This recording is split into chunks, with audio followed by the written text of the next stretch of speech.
to archu jest to tradycyjny chiński instrument muzyczny. Nazwa archu składa się z dwóch znaków. Ar oznacza dwa, bo są dwie struny, a hu to dawne określenie północnych mniejszości etnicznych. A to właśnie na północy powstał ten instrument. A w czasach dynastii Tang, czyli 1000 lat temu, archu trafiło do centralnych Chin.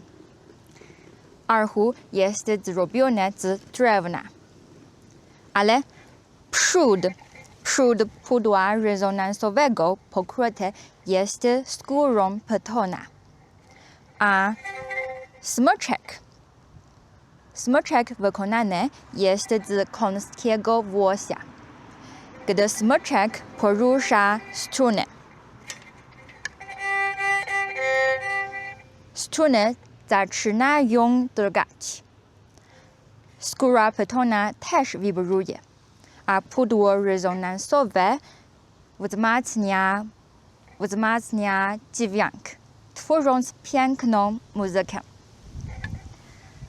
W Chinach archu jest bardzo popularny.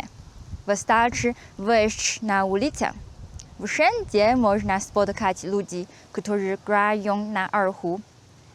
Niektórzy grają dla własnej przyjemności. Inni akompaniują domorosłym śpiewakom. Kiedyś było też wielu żebraków, którzy siedzieli na ulicy i grali na archu, prosząc o pieniądze. Z tego powodu wielu ludzi patrzy na ten instrument z góry i uważa go za mało elegancki. Kiedy zaczęłam uczyć się gry na archu, ludzie często się ze mnie śmiali, mówiąc, że jeśli postawiam przed sobą miskę, to będę mogła żebrać na ulicy. Ale ja uczyłam się archu nie po to, żeby żebrać w przyszłości. Uczyłam się, bo zobaczyłam piękno w tym instrumencie. Piękno, którego wielu ludzi po prostu nie rozumie. Choć archu wygląda bardzo prosto, potrafi wyrażać niezwykle bogate emocje. Może naśladować ludzki głos, śpiewał ptaków i rżenie koni. Może grać muzykę wesołą i żywą, ale także delikatną i liryczną, a czasem tak smutną, że aż chce się płakać. Pewnie myślicie, że skoro archu ma tylko dwie struny i nawet żebracy potrafią na nim grać, to musi to być bardzo prosto. Oczywiście tak nie jest.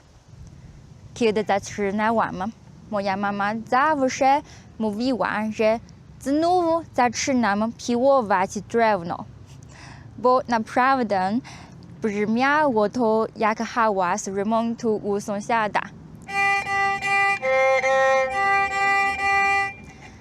Zagrać piękną melodię tak, żeby nie denerwować sąsiadów, wcale nie jest łatwo.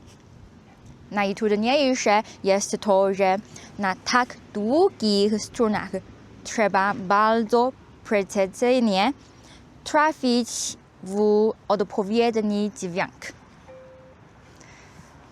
W Chinach tradycyjne instrumenty nie są tak popularne jak zachodnie instrumenty. Wiele dzieci uczy się gry na fortepianie albo na skrzypcach, bo rodzice uważają, że te instrumenty są bardziej eleganckie i dają lepszą przyszłość.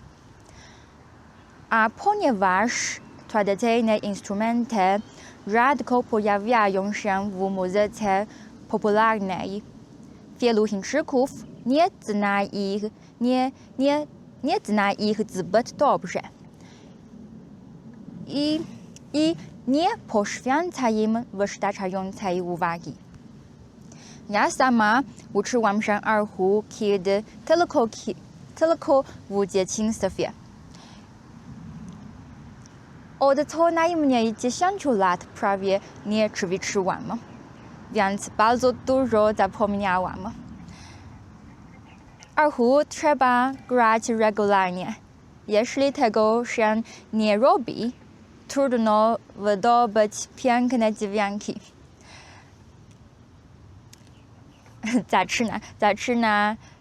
Zaczyna to brzmieć jak piłowanie drewna. Tak.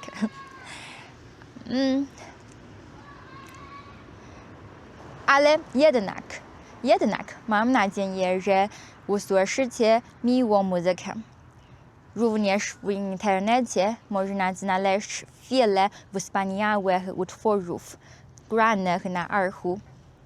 Myślę, że chińska muzyka tradycyjna nie należy tylko do Chińczyków. Tak samo jak Chopin nie należy tylko do Polski. W Chinach wszyscy znają jego muzykę, więc archu też nie powinno zostać tylko w Chinach. Polacy również zasługują na to, aby słuchać jego brzmienia.